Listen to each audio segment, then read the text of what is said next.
This is the voice of freedom. We are not one voice. We are many. We are your voice.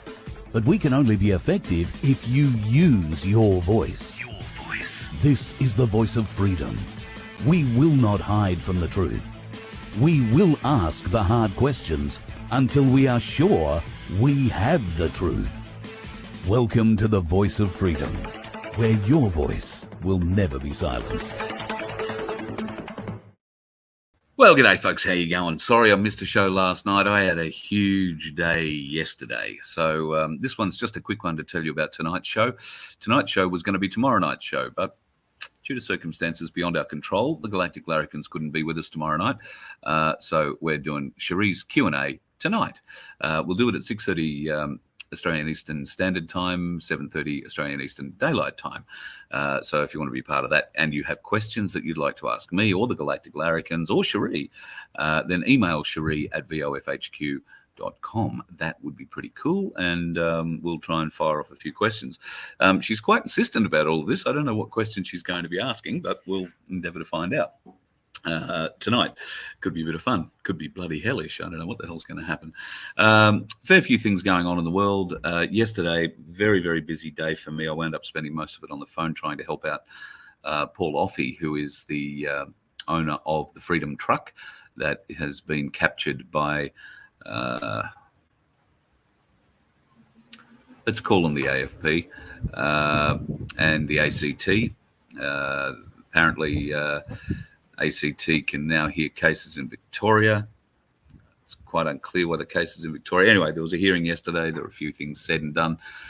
Paul actually had a very successful time in court, and then they pulled the rug out, or tried to pull the rug out from underneath him. We'll discuss that a little bit later on too. So by the time I finished yesterday, I think I got on the phone at 8 o'clock yesterday morning. I got off the phone at 5:30 last night, and I was asleep by about 6:30. So I apologise for there not being a show last night. And I did say there was going to be some intel. So we will dump a bit of this intel in tonight's show. Also want to say g'day to Starseed. Chris, had lunch with him the other day, and he's given me a USB drive full of shit that's going to blow your mind. You know, there's some stuff in there that I've seen before, some stuff I have some questions about. So we might even see if we can't get him on in the not too distant future, and we'll go through some of this stuff. So if you're into UFOs, if you're into Antarctica, if you're into all sorts of deep truths, then that'll be a show to be looking out for with Chris. We had a lovely lunch at the Hog's Breath up at Redcliffe the other day. Beautiful. So it was great to meet him, and great to meet a few other people that day who I bumped into, who recognised me on the street. I've got to say that's something I'm not used to. So thank you very much to those folks too. Deborah and Monica were two ladies, and I ran into a bloke whose name was... it's awful if you're watching. I apologise. Brian, I want to say it is. So I beg your pardon for... yeah, definitely Brian. So beg your pardon for the brain fade.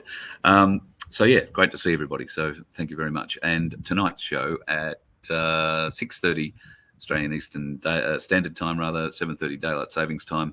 Sheree gets to ask all the questions that she has, and I believe she has a few regarding all sorts of subjects. So I don't know. She's not giving away too much. It could be interesting. Keeping an eye on boats, folks. I will show you a picture tonight. I'm not sure yet whether or not we're going to run the show tonight on YouTube as well, given some of the content in the intel dump I'll give is probably a bit hot for YouTube. And it's not really an intel dump. It's just some supposition from me, some interesting pictures from you, and we're just drawing dots. So I have no deep knowledge of anything. Nobody's telling me whispers in the background. They're not telling you. It's all to do with research. You can find the same information. So I'm just happy to be able to go out and do a bit for you. That'd be awesome. So just wanted to give you a heads up. If the show tonight doesn't appear in YouTube, it will be on Rumble. I'm trying to get onto Project Matilda at the moment, but I'm having a few issues. So it might be on Project Matilda, but it'll definitely be on Rumble. and it might, depending on what we do with the Q&A, we might even wind up doing 2 shows. The Q&A might go on YouTube, and then we'll stop for 5 minutes and do another one on Rumble where we do the intel. May even work out that way. So join us tonight, whatever you'd feel. Love to catch up. There's a few people in here saying hi. G'day, Aussie Sue. Dream Believer is back. Sorry, I've got my wrong glasses on. That's why I've got to lift them up.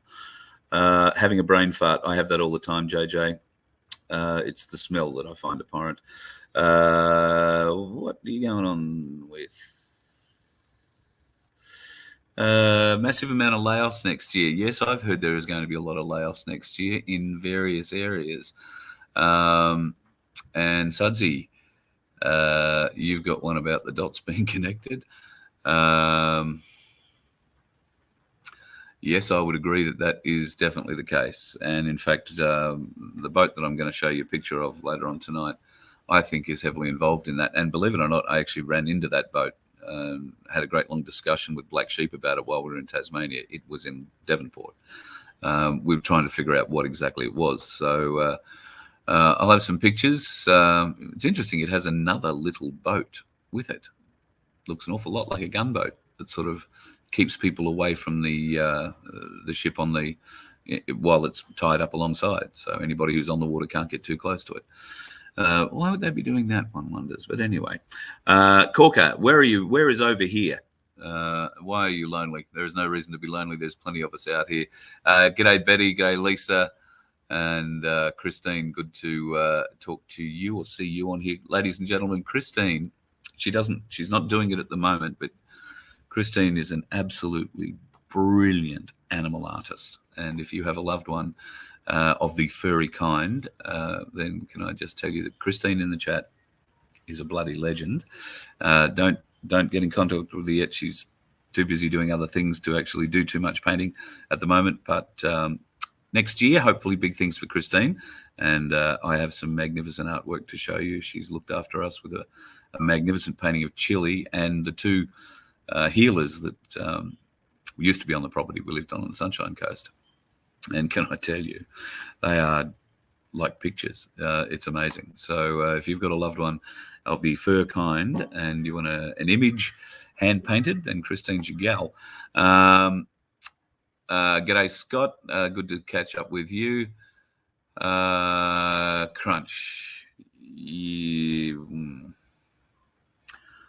I would say yes, behind the scenes. I think America has either made Australia a protectorate or under some other agreement, they have taken control of, I think, probably our military.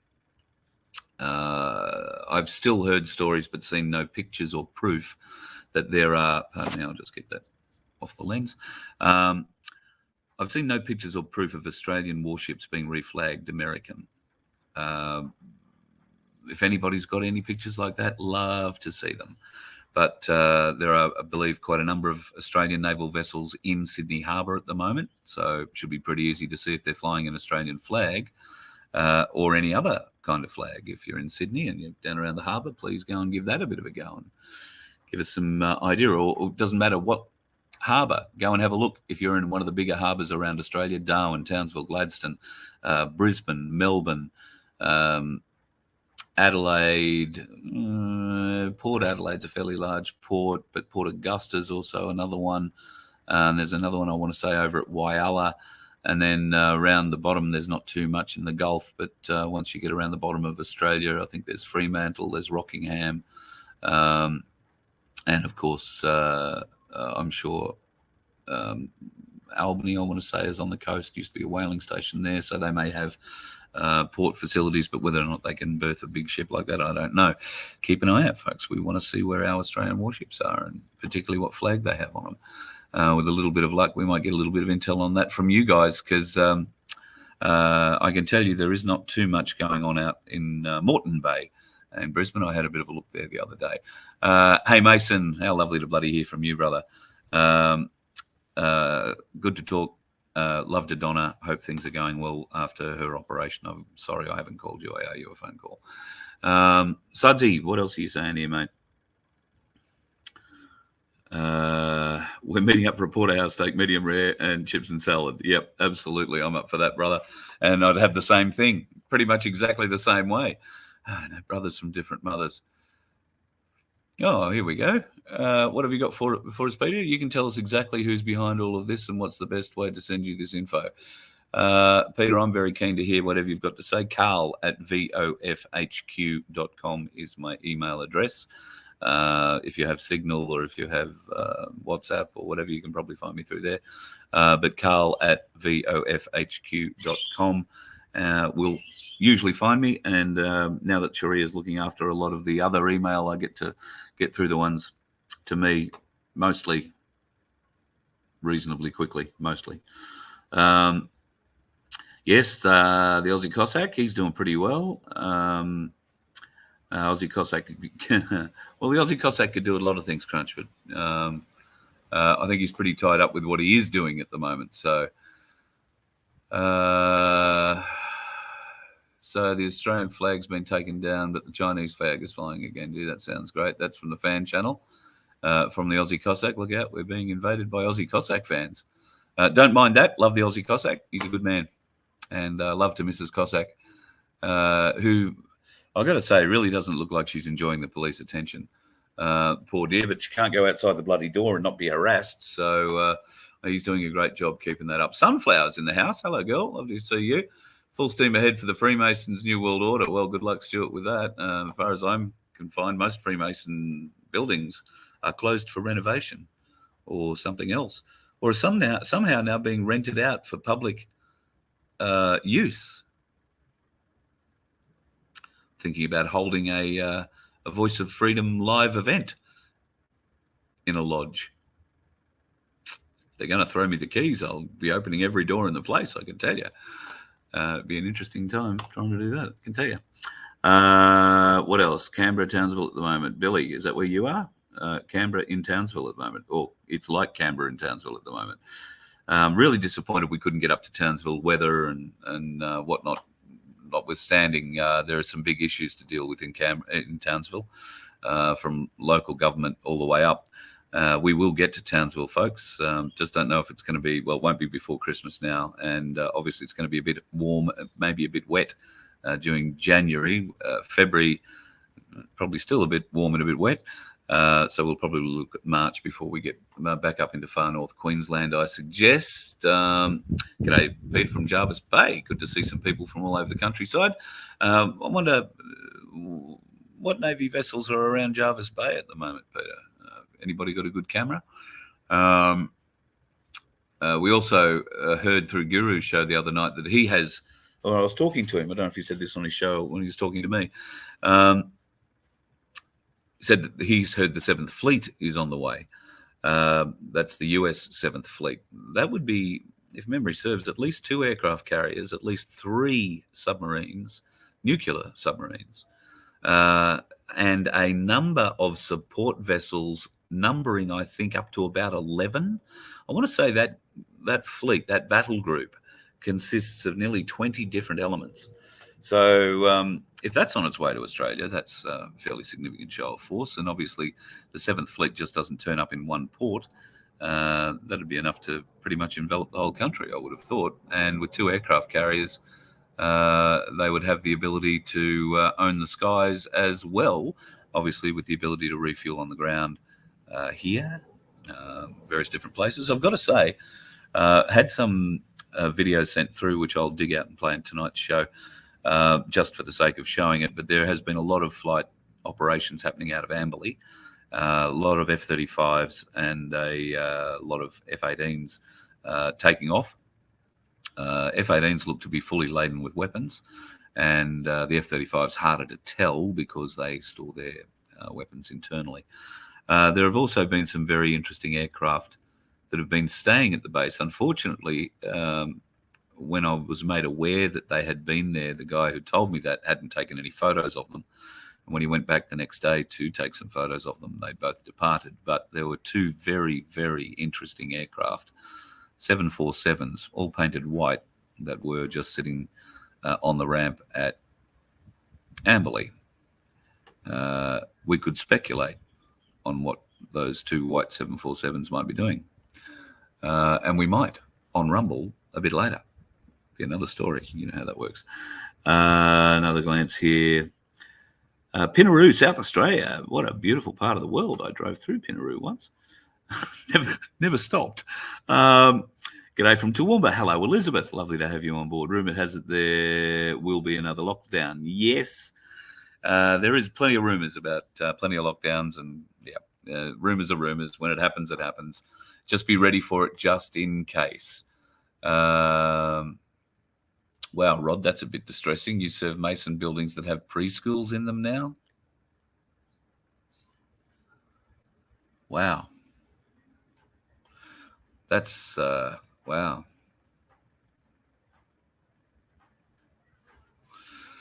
Wow. Love to know where that one is, Shy Bob, is it? Is that what I got? No, Shy 1GB. Love to know where that is. Because, that's a bit of a shock. No vessels in Lismore. Well, that's a bloody great change. Congratulations, Rod. How are things going in Lismore? I've been asked once or twice to come down and do a show in the Northern Rivers, and I haven't felt that it's been appropriate while people have been going through the trials and tribulations that they've been doing. And I know nobody down there to make contact with to come down and do a show, but I would love to come down and do a show and do what we can to raise a bit of awareness. I know that the television cameras have gone. I can bring a few cameras. We can show a few stories. Can try and help get it out. So if there is still help required, and I'm sure that there is still help required there, Rod, please drop me a line at carl@vofhq.com and we'll see what we can arrange there. Western Port Victoria, there's a good part of the world. HMAS Cerberus down there at Western Port. And in fact, I once was able to shoot quite a few rounds off the gunnery range they have down there out into, I think it's into Western Port, or it might just be out into the bay or out into Bass Strait. An old Bofa gun managed to put a few rounds through that and a few rounds through an M60. Unfortunately, I didn't sink the 44-gallon drum that was about 500 metres out, but the bloke who was teaching me how to shoot the M60 did. That was very impressive shooting, I've got to say. Keep your eye on the RAN. Peter's got it all right here. The RAN are the people who are running this. The Navy are behind it all. And that stems from the US Navy involvement there too, folks. So there's a lot with that. The 747s crunch. Well, the 747s are interesting. They could be a couple of different things. Be very interested to see what's hanging off their wings and whether or not there is any windows in them. But beyond that, hard to tell whether or not it's just a prison flight or a spray flight. Oh, did I say that out loud? Don't know. You've ordered some white hats from Verity. Oh, she'll love that. Those white hats are bloody awesome. I heard the story of the white hats. So yes, I've ordered some as well, or I will order some. Definitely have one. She might even let us sell them on our website too. You never know. Happy to sell them for her. The white hat is a really cool idea. If you don't know about it, stay tuned. We'll wind up talking about it further soon. Okay, just having a bit of a glance down. They're coming after our children. So Julian Gillespie is working hard to try and stop that. He's about to go before the High Court of Australia to stop the injection of our children. Trying to get a hold of Julian. He's been to New Zealand. I'm not sure if he isn't still in New Zealand, so he hasn't been able to reply to my messages yet, but he will come on as soon as he's able, I'm sure. So look forward to hearing what news he has for us on that. G'day, Tanya. Nice to see you here. Yes, the rebuilding is very slow, I bet, down there. And I guess what I'm interested in learning, Rod, I've jumped. We're talking back now to the Northern Rivers area, Lismore area, folks. I guess what I'm keen to learn is how many folks are leaving. You know, how many people have been forced out of their property now because they can't get insurance. That corridor is now going to open up a little bit wider, and the people in the know will be able to buy the land very cheaply. That's the whole idea. Get people off the land cheaply, then sell that and make that the rail corridor. It'll never flood again after that, you can be guaranteed. Bastards. So, yeah, a bit despicable. I really should go and get my other glasses.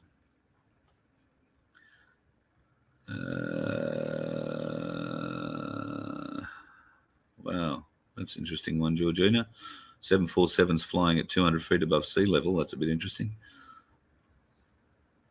Betty, lovely to have you here, Betty. And, well, keep your eyes and ears open. That's all we can all do. And see anything worth telling us about, by all means, please tell us about it. You are the eyes and ears of the Voice of Freedom. Everybody is.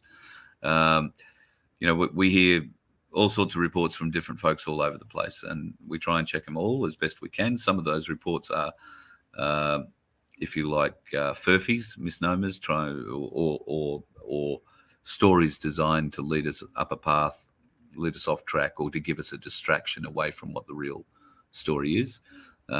Sometimes the people providing them don't realize that they are providing that sort of story. They're providing it genuinely believing they're doing the right thing. Some other times it's people who are providing that misinformation deliberately to try and lead us astray. So we're always keen on the people's information, because by and large, you people tell the truth. You see something that makes you go, and you want answers for it. Well, that's all we try and do. We try and provide a few answers. And I'm working on things behind the scenes here, folks, that are trying to help other people. There are two gentlemen in particular who have amazing stories to tell, horror stories to tell about our judicial system. I'm one of these people who likes to try and help. It's all well and good to hear and tell a story, but I want to be able to help with that story or offer at least some way forward. So the two gentlemen involved probably think I've ignored them or have left them or whatever, and that is far from the case. I get advice on these sorts of matters from a lot of different people, and it takes time. And hopefully in the new year, we will have some very interesting, horrifying stories to tell you about the legal system and how they've treated these two gentlemen. One in particular who has won his case, and then for whatever reason is still being fined, being charged. It's cost him millions and millions and millions of dollars, and he won his case, and he's still fighting. It's an unbelievable story of a miscarriage of justice and a misuse and abuse of power. And we have to tell that story, and we will. But like I say, I'd like to be able to try and provide a way forward too, and that's what we're trying to search for. There are various different ways. There are common law ways. There are normal, what we're going to call their ocean law ways. And there's no point in starting a ruckus, creating a problem if it's going to create more havoc for the people concerned. Would much prefer to do something that's going to advance their cause rather than hurt them. And that's essentially what I was trying to do yesterday with Paul. So there's a lot of interesting things coming, and hopefully the injustices that these two gentlemen I'm thinking of in particular have suffered will be rectified with the QFS and Nasara Jassara, should that miraculously appear. They should each get all the monies that they put back into this to try and save their lives, their businesses, and they should get it all back. But there's a lot of shoulda, woulda, couldas, and we're all got to wait until we see what's happened. Yes, ISIS have been allowed to carry weapons. The interesting thing for me is Freemasons in South Australia are allowed to carry weapons. They are defined in the Act as allowed to carry weapons, and semi-automatic restricted weapons. Not just any kind of weapon, they are allowed assault weapons. Why is that? Interesting stuff. Corrupt? Absolutely. All right. So this little update, all 24 minutes of it, was simply just to give you an idea that tonight we're going to get into a few other things. It'll probably only be on the Rumble channel. You can search for that under Ozai or Voice of Freedom on Rumble. and gets underway 6:30 Queensland time or Australian Eastern Standard Time, 7:30 Daylight Savings Time. Have yourself a bloody good day, folks. Get out amongst it. It is a beautiful day in Queensland. Not a cloud in the sky. Had a huge thunderstorm about 4:30 this morning, but the bit of sky I can see at the moment is absolutely clear blue. And yes, there are planes flying through it, but I'm not far from the airport, so not really surprising at the end of the day. You let one ant stand up to us, then they all might stand up. Those puny little ants outnumber us 100 to 1. And if they ever figure that out, there goes our way of life. It's not about food. It's about keeping those ants in line. That's why we're going back. Does anybody else want to stay? Let's rock!